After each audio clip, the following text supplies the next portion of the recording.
Olá, meus amigos, um dia de muita paz para todos nós. Hoje, exatamente 10 de junho de 2022, estamos nós reunidos para estudarmos a obra O Livro dos Médiuns. Vou solicitar para a nossa amiga Aramita fazer a nossa prece de gratidão. Senhor Jesus, graças te damos pela oportunidade de estarmos reunidos em teu nome, de estudarmos esta obra, O Livro dos Médiuns, que nos orienta sobre a prática mediúnica, sobre como nos comportarmos, sobre como avaliarmos as manifestações e as mensagens. Ajuda-nos, Senhor, para compreendermos essas lições, para não nos tornarmos crédulos de todas as mensagens, para colocarmos acima de tudo o bom senso, a razão e as tuas diretrizes. Ajuda-nos a ficarmos contigo, porque tu estás conosco hoje e sempre, que assim seja. Muito bem, então vamos lá. Influência moral do médium. Nós vamos ter aqui perguntas diversas, tá? Dissertação de um espírito sobre a influência moral do médium. Esse é um capítulo espetacular, tá? Traz a responsabilidade ao médium. E aqui nós não vamos nos ater apenas ao médium ostensivo, tá bom? Mas o dialogador, ele é um médium, o pessoal que está ali no apoio é médium também. Nós, na nossa vida, no nosso cotidiano, também somos médiums, porque às vezes a gente quer a companhia dos bons espíritos, mas não nos fazemos merecedores disso. Não nos tornamos merecedores disso, né? Deixa eu perguntar, sim, Conceição, você quer a presença dos bons espíritos? A pergunta que não quer calar. Tens merecimento da companhia deles? Fazes por onde? Então, esse texto aqui é um espetáculo. Vamos lá? Então, nós teremos aqui uma pedagogia muito gostosa, que é pergunta e resposta. 226. Primeiro, o desenvolvimento da mediunidade guarda relação com o desenvolvimento moral dos médiuns? Então, duas perguntas dentro de uma.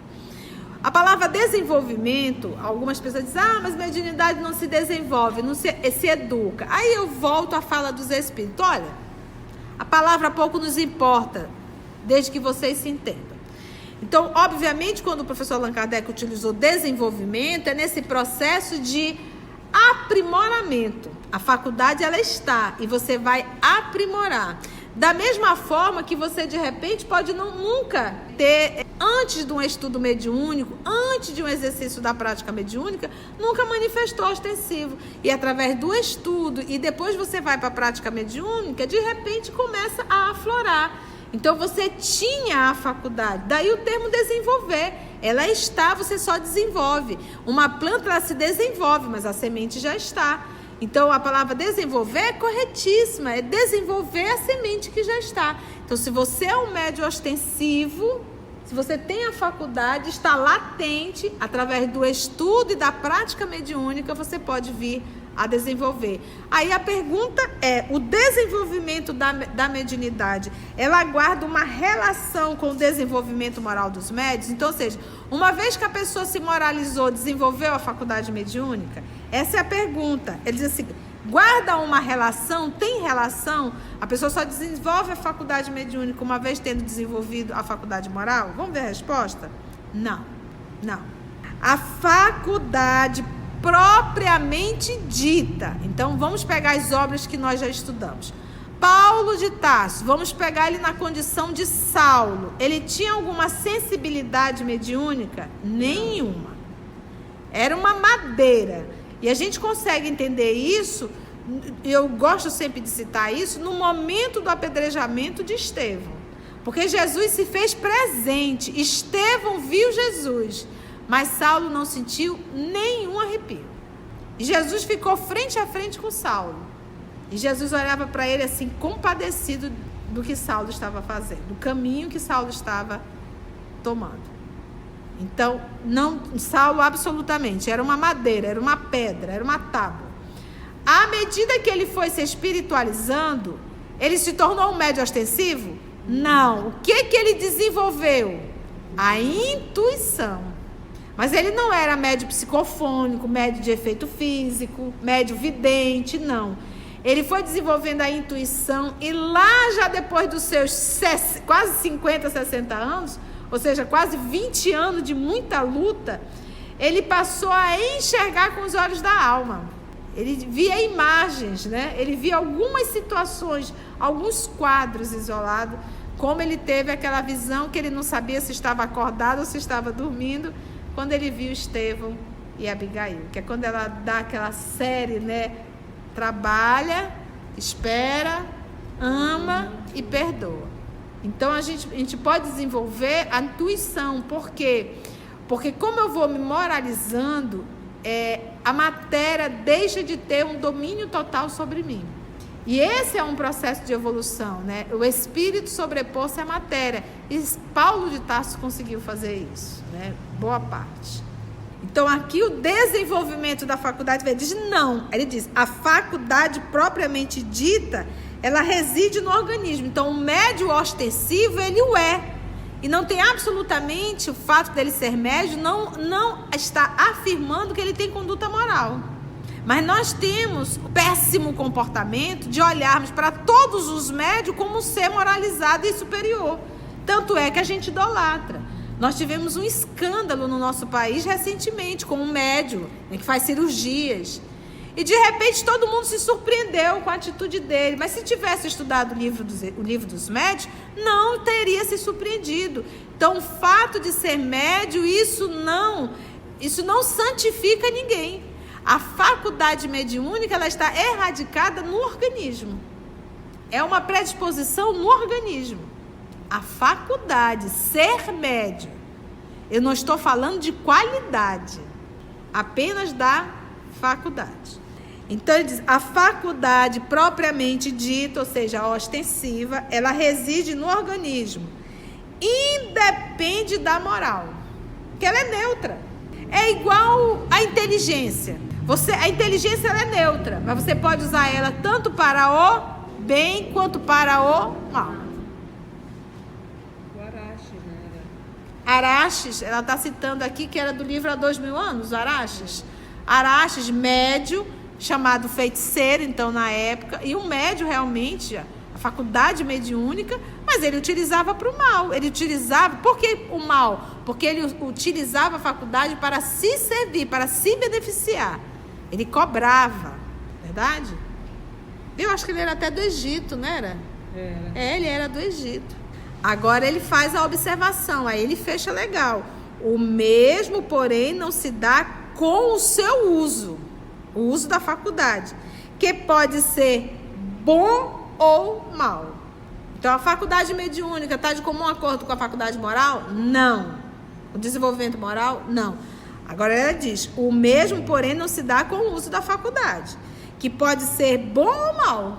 Tu pode usar tanto para o bem quanto para o mal. E aí cita aqui Araxes e tantos outros que utilizam a faculdade mediúnica para se beneficiar. E não é só se beneficiar materialmente. Às vezes a pessoa quer se beneficiar a nível da autopromoção, do personalismo. E a gente vê muito isso dentro do centro espírita. O fato da pessoa ser médium se torna totalmente vaidoso. E a pessoa começa a se achar importante, começa a se achar um espírito superior. E aí sempre tem aqueles irmãos ignorantes que ficam seguindo esse tipo de pessoas, endeusando e idolatrando. Aí que a pessoa se sente mesmo. Alimentando a vaidade, o ego, a vaidade e o orgulho do outro. Então isso também é mal. O que a gente aprende no livro dos médios? Qual é a queda maior do médium? O orgulho e a vaidade. Se orgulhou, se envaideceu, os espíritos nobres se afastam. Por quê, gente? Porque você deixa de ser um instrumento do bem. Essa pessoa ela não consegue entrar em sintonia com os espíritos nobres. Por quê? Porque ela está envolvida com sentimentos baixos. Ela vai estar ligada com espíritos de ordem inferior. Isso para tudo, todo e qualquer trabalho. Por isso que a gente tem que estar muito vigilante. Por isso que a gente tem que ter muito cuidado com elogios, aplausos. Muito cuidado, porque nós, terrícolas, não estamos preparados nem para aplausos e nem para elogios. Dificilmente a gente escuta e não se envaidece. Dificilmente a gente escuta e não se envaidece. Porque a gente acaba acreditando que o mérito é nosso e não do Cristo. Eu me recordo, mamãe é média ostensiva, não sabe disso. E uma vez nós estávamos sentados, faz algum tempinho, em plena pandemia, estávamos sentados ali na calçadinha de casa, ali no jardim, e eu recebi uma mensagem linda, de gratidão, de carinho, de amor. E eu li para minha mãe, eu disse: mãe, olha, mãe, quanto carinho essa pessoa tem por mim.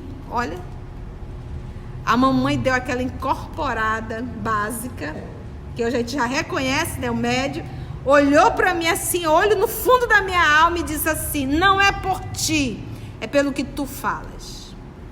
Eu obviamente já entendi que era um recado, só faltei dizer a fala de Jesus para Pedro: bem-aventurado é Pedro, porque não é a carne nem o sangue que te revela, mas meu Pai que está no céu, né? Então naquele momento quase que eu falo isso para a mamãe, era meu Pai que está no céu me dando uma cutucada. E não é, porque na verdade as pessoas amam a fala, e a fala é de quem? Tudo isso que nós estamos falando aqui é de quem? É do Cristo. Então todos os aplausos, todas as gratidões, tudo isso é para o Cristo, é do Cristo. Não fui eu que fiquei elaborando nada. Eu aqui só estou aprendendo em voz alta. Está repassando. Estou repassando. Mas não tem mérito nenhum, então não tem que ter aplauso, não tem que ter. Por isso que a gente diz toda e qualquer gratidão, e nós do EOS temos essa preocupação, toda e qualquer gratidão, né, Murilo? Nós devemos direcionar para quem? Para Jesus Cristo. Para Jesus Cristo. Então nós temos que estar muito atentos, senão, se nós começarmos a nos envaidecer, vai cair. Então ele diz: o mesmo, porém, não se dá com o seu uso, que pode ser bom ou mal, de acordo com as qualidades do médio. Então, se o médio é moralizado, logo a mediunidade vai ser usada de forma boa, digna. Se o médio for imoral, logo ele não vai saber utilizar muito bem. Agora, para pensar. Mediunidade nas mãos de um terrícola é um perigo, ainda. Por quê? Porque a grande massa são de espíritos imorais. Então é raríssimo um médium ostensivo que não vai se envaidecer. Por isso são tão poucos. Os mensageiros que eu digo. Os mensageiros que eu digo, livros mensageiros de André Luiz. São poucos. Faculdade ostensiva, você pega o Chico Xavier, ele tinha todas as faculdades. Você tem noção o quanto aquele homem era paparicado? O quanto aquele homem era endeusado? E ele nunca aceitou. Acho que o Haroldo contou numa palestra, isso me chamou muita atenção. Era a comemoração de um centro espírita. Tinha fazendo não sei quantos anos, e chamaram o Chico. Ele pediu que não divulgasse para evitar aquele tumulto, né? Era um centro espírita muito pequeno, mas acabou vazando. Quando ele chegou, não tinha espaço o centro. Tinha gente pendurada em janela, a porta, estava uma confusão. E ele chegou, sentou, aquele jeitinho dele. Quando ele pegou o microfone, ele disse: eu sei porque a casa está tão cheia hoje, tão lotada. É porque todos nós estamos com muita saudade de Jesus. Então, egocentrismo aí? Nenhum. E ele está certo, ele não está errado. É saudade do bem, é saudade do amor. E eles viam no Chico um pouco desse cadinho. Entende? Então nós temos que estar muito atentos. Por isso que lá atrás eles assinavam com pseudônimo. Por isso que não tinha foto de Chico Xavier nas obras. Eles tinham muito esse cuidado. Hoje não. O nome do Chico, o nome do Emmanuel era enorme. Do Chico bem pequenininho. Hoje em dia isso está muito invertido. Não pelo Chico, mas porque as coisas vão mudando, né? As coisas vão mudando, vão se modificando, e não é bem assim. Então, antes eles assinavam muito a pseudônimo. Então, hoje nós temos uma idolatria muito grande aos médiuns.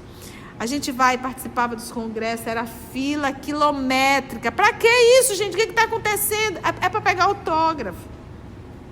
Então, isso é idolatria.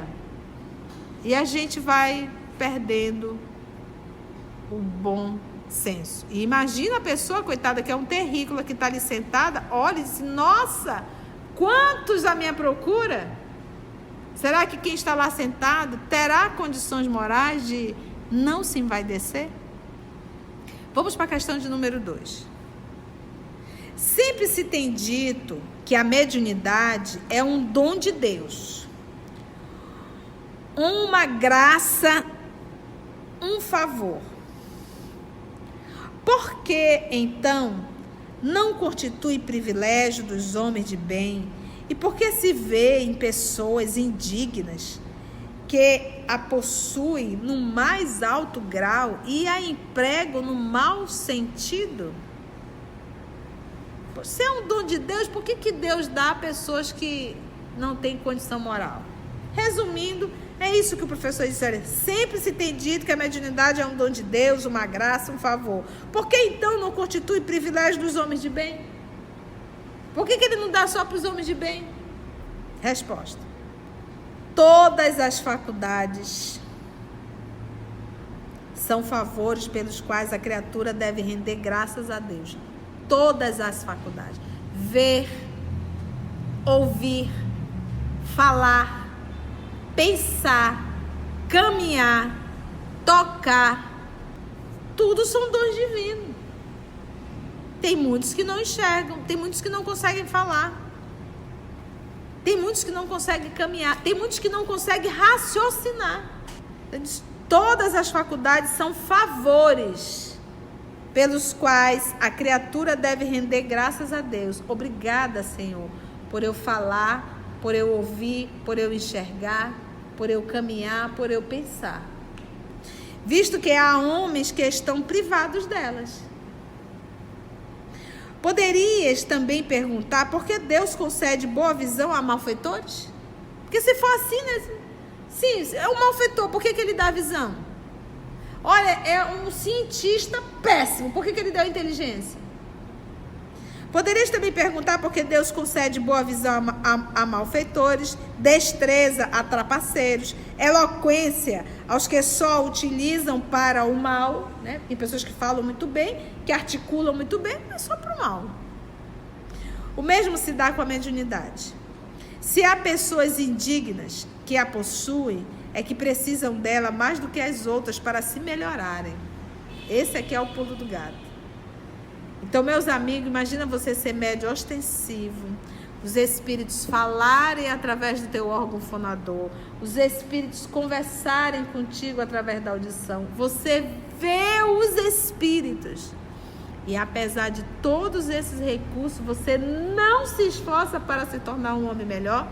Eu coloquei no grupo do EOS, e quem não está no grupo do EOS, tá aí, vai no YouTube. É um médico, agora não me lembro o nome do médico. Ele é evangélico e ele mostra a experiência dele dentro, ele tentando reanimar um paciente. E ele contando, ele estudou o livro dos médios, mostra toda a faculdade. Ele vê o espírito, a luta do espírito saindo do corpo, e ele vê espíritos vindo buscar aquele homem e retirar, mas eram espíritos, eram sombras, e saíram puxando, e o espírito, o desencarnante, estava desesperado porque não queria ir. Fernando Lemos. Busque no YouTube que você vai achar o testemunho de Fernando Lemos, doutor Fernando Lemos, mostrando, ele mostra uma experiência, ele é evangélico. Então, a pessoa de repente, ele na condição de evangélico, disse assim: não foi à toa que eu estava lá, aquilo era um recado de Deus para mim. Né? Então, a gente para pensar e diz assim: poxa, você está vendo tudo isso, isso não te torna melhor? Isso não te faz repensar no que você tem feito da vida? Vendo a desencarnação, finalizei ontem, capítulo, estudo 128, de o livro Paulo Estevão, a desencarnação de Paulo. decapitado. Ali em pé, ó, facão na frente. Não chegou a cair, a cabeça separar, mas ali ele caiu e muito sangue. Ele sentiu, foi alguns minutos. Ele ali naquela sensação desagradável. E até de repente ele sente que mãos tiram ele dali. E ele se sente como se estivesse na sombra de uma árvore. E aí ele escuta passos, era quem? Ananias. Porque ele estava cego novamente, estava sem enxergar. E ele achou que eram mãos amigas, novamente pessoas para tentar aliviar a dor dele. E Ananias devolve a visão a ele e ele diz que ele se sente, ele olha para as mãos, nada de ruga. Não tem mais rugas na mão. O cansaço acabou. E ele não viu nada em relação ao seu corpo físico. Então, poxa, a gente para assim para pensar, meu Deus, será que vale a pena eu abrir mão de todo esse mundo celestial por causa de uma coisa transitória? Valeu a pena todos os anos de sacrifício de Saulo de Tarso, né? Do apóstolo Paulo. Então e ele estava lá, vivo. Logo depois veio quem? O seu professor Gamaliel. Vieram todos aqueles espíritos que um dia antes tinham sido mortos no circo, porque o circo foi reconstruído. Roma pegou fogo, acabou tudo. O que a gente constrói primeiro? O circo. Para a gente comemorar matando lá os cristãos. Porque agora tinha um motivo. Porque os cristãos foram responsáveis pelo incêndio. Entende, gente? Então, poxa vida. Saulo, sem ter visto, né? Ele tinha ali as intuições. E em alguns momentos ele teve aquela coisa. Ele se estava acordado ou se estava dormindo, não sei. Mas olha a mudança desse homem numa visão do Cristo Jesus. O mesmo se dá com a mediunidade. Então, se há pessoas indignas que a possuem, é que precisam dela mais do que as outras para se melhorarem. Então, é como se o papai dissesse, olha, eu vou te dar um recurso a mais para ver se você aprende e se torna melhor. Vou te dar um recurso a mais. Pensais que Deus recusa meios de salvação aos culpados? O cabo já está enrolado e o papai não vai dar oportunidade? Então, quanto mais enrolado, mais oportunidade. E essas oportunidades é o quê? Eu vou te dar uma casa com uma estrutura financeira para que tu possa estudar. Eu vou te dar uma mãe equilibrada, um pai equilibrado. Eu vou te dar um organismo, um corpo físico, que tudo isso vai te dar uma estrutura. Eu vou te dar tudo para ver se dessa vez tu consegue acertar. Então, quanto mais redondo a nossa vida, isso mostra o quão nós necessitamos da coisa redonda, senão não ia dar certo. E é tipo assim, a gente não pode voltar para o mundo espiritual e dizer assim, eu não tive oportunidade. Não, minha filha, alto lá. O que mais você teve foi oportunidade. Porque eu te dei um lar, eu te dei um pai, eu te dei uma mãe, eu te dei condições financeiras. Tu não sabe nem o que é fome nessa encarnação. Dinheiro não faltou, a melhor escola. E aí? Tu vem pra cá reclamar? De quê? De quê? Então é mais ou menos isso. Quando você dá a faculdade mediúnica, tu vem reclamar de quê, meu filho? Que eu não sabia. O que mais te foi dado foi recursos. Então tudo isso a gente tem que olhar para a vida da gente como recursos. Recursos. Uma coisa é tu nascer na África, passar fome, agressões, porque são muitas, não ter oportunidade nenhuma de estudo. E não é só na África, não. Aqui os ribeirinhos vivem isso. Crianças abandonadas sendo agredidas sexualmente. Poxa. Então faz um balanço da tua vida. E veja se a gente não tem muito mais débitos do que créditos. Né? Débitos que eu digo, porque se é um débito é porque eu fiz um empréstimo. Por isso que ele diz aqui que é um empréstimo divino. E eu vou ter que prestar conta das facilidades da vida. É como se ele dissesse, eu vou preparar tudo, meu filho. Mas dessa vez, acerta. Ao contrário. Então ele diz assim, pensais que Deus recusa meios de salvação aos culpados? Não, ao contrário. Multiplica-os no caminho que eles percorrem. Vem ajuda de tudo quanto é lado. Vem ajuda de todos os lados. Porque ele só dá lição grande para espírito grande. para nós que somos os pequenos, ele vai dizer: minha filha, apesar de eu estar dando tudo, essa criatura ainda não vai fazer. Imagina se eu não desse. Coloca-os, então ele diz, ao contrário, multiplica-os no caminho que eles percorrem e coloca-os nas mãos deles. E aí Kardec ainda grifou: cabendo ao homem aproveitá-los. Então tu enxerga? Enxergo, tia, aproveita. Você fala? Falo, tia, aproveita. Você escuta? Escuto, tia, aproveite. Você pensa? Eu penso, tia, eu tenho saúde mental, eu raciocino. Então aproveite. Você tem pernas? Tenho. Aproveite. Você tem mãos? Tenho. Aproveite. Você tem saúde física e mental? Eu tenho. Aproveite para o bem.